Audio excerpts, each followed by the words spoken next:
Buen día. Continuando con estas clases virtuales, habíamos terminado la primera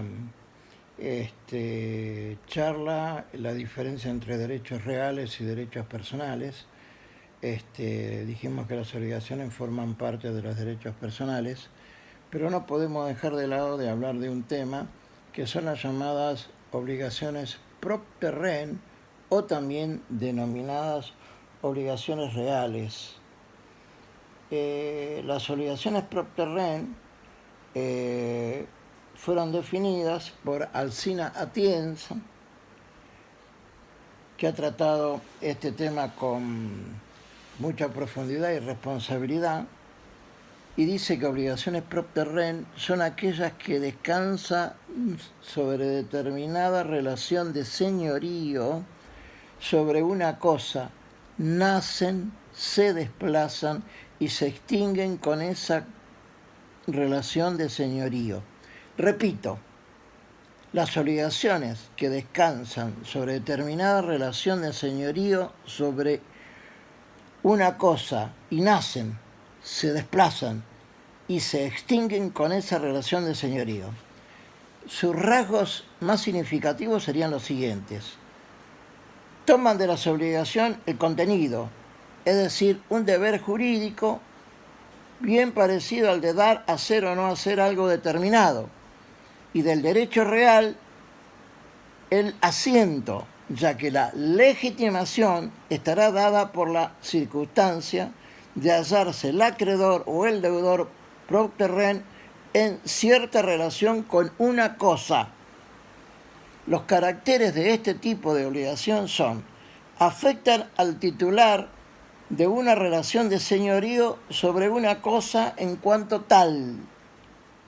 Si la cosa se transmite, la obligación sigue a la cosa y grava al nuevo propietario, independiente de cualquier asunción convencional de deuda por parte del mismo, quedando al propio tiempo liberado el acreedor dueño. En segundo término, el titular de la relación de señorío puede liberarse de esta obligación abandonando la cosa. En tal sentido, el obligado tiene derecho a limitar su responsabilidad nada más que al bien afectado por la deuda. No hay ninguna duda sobre la existencia de estas obligaciones propter rem en el Código Civil. En su momento la doctrina se hallaba dividida, porque había algunos autores como Salvat, Lafargue, Resónico, que se inclinaban por la preeminencia del artículo 497, pues no había obligaciones reales en nuestro sistema legal. Colmo y Busso, en un principio, sí las consideraron. En cambio, entre los autores más modernos, el reconocimiento de la existencia de las obligaciones reales va en la afirmación de Alcina Atienza. Alcina Atienza, que ha hecho uno de los estudios mejores sobre este tema, siguiéndolo, entre otros, Espota, Arterini, Amián, López Cabana, etc. ¿Cuáles supuestos de obligaciones propter rem tenemos? Como ejemplo, la obligación del condómino de pagar la parte proporcional de los gastos del condominio. En el antiguo Código Civil esto estaba consagrado en el artículo 2685. La obligación del propietario del predio gravado con una servidumbre real de soportar ciertos gastos de mantenimiento. Ciertas obligaciones que surgen del usufructo.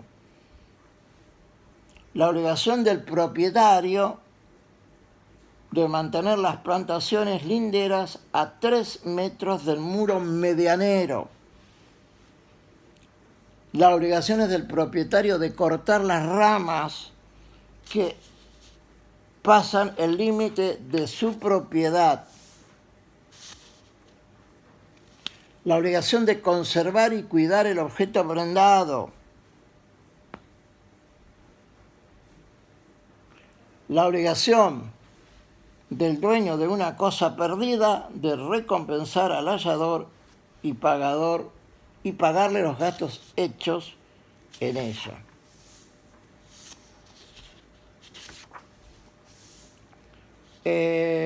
Bueno, con esto más o menos les di un pantallazo sobre lo que son las obligaciones propter rent o reales. Continuando con el curso de esta materia, vamos a entrar a analizar los elementos de las obligaciones. Se ha coincidido que los elementos consisten en el sujeto, objeto, la causa o causa-fuente. Sujeto, objeto y causa como causa-fuente. En cuanto a los sujetos de las obligaciones, el vínculo, o sea, esa relación jurídica supone la existencia de sujetos entre los cuales ese vínculo, esa relación o esa situación se establezca. El vínculo obligacional requiere por lo menos dos sujetos. El sujeto activo, el acreedor, y el sujeto pasivo, el deudor. Tanto el uno como el otro pueden ser singulares o plurales. Un acreedor, un deudor, un acreedor y varios deudores, varios acreedores y un deudor, o varios acreedores y varios deudores. Se admite sin discrepancia que pueden ser sujetos de las obligaciones las personas físicas y las personas jurídicas. Las personas físicas, es decir, el hombre, la mujer, para quienes en realidad está organizado el derecho. Las personas jurídicas, que según las cuales, según el Código Civil, son entes susceptibles de adquirir derechos y contraer obligaciones.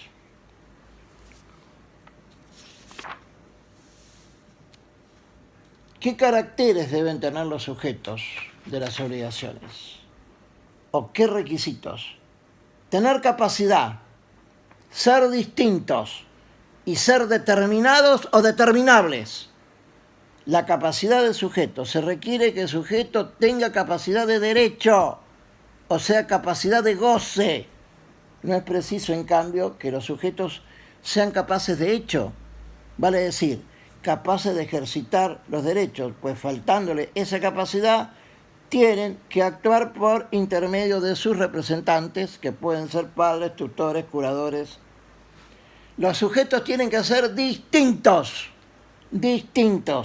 El acreedor y el deudor deben ser personas distintas entre sí.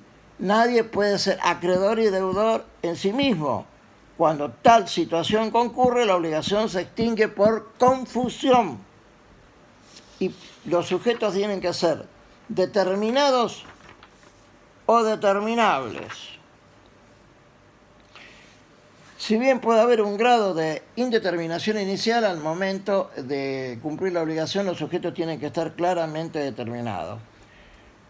Casos de indeterminación del sujeto son las obligaciones disyuntas, los títulos al portador, los documentos a la orden, las obligaciones ambulatorias o reales que recientemente nos referimos, las promesas de recompensa, las llamadas promesas de recompensa, gratificaré a quien encuentra el perrito tal que se perdió en las calles tal y tal. Ahí el sujeto está indeterminado. Y estos son los supuestos que puede haber un grado de indeterminación inicial, pero al momento del cumplimiento los sujetos tienen que estar determinados. Y el objeto de las obligaciones nos tenemos que relacionar indudablemente al objeto de los contratos, o de los actos jurídicos, mejor dicho. Porque los requisitos del objeto de la obligación son: debe ser posible, tiene que ser lícito, se exige que sea determinado o determinable, y asimismo debe representar un interés para el acreedor.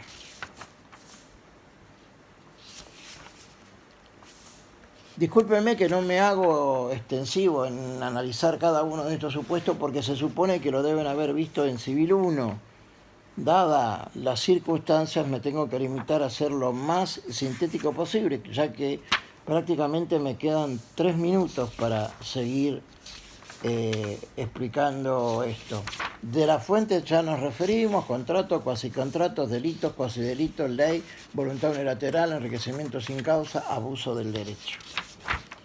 Entre las fuentes modernas tenemos la voluntad unilateral, el abuso del derecho y el enriquecimiento sin causa.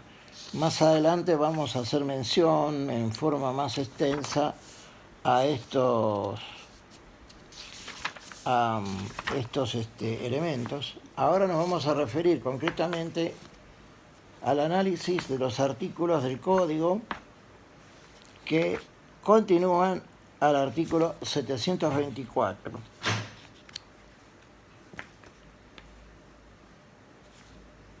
Y así tenemos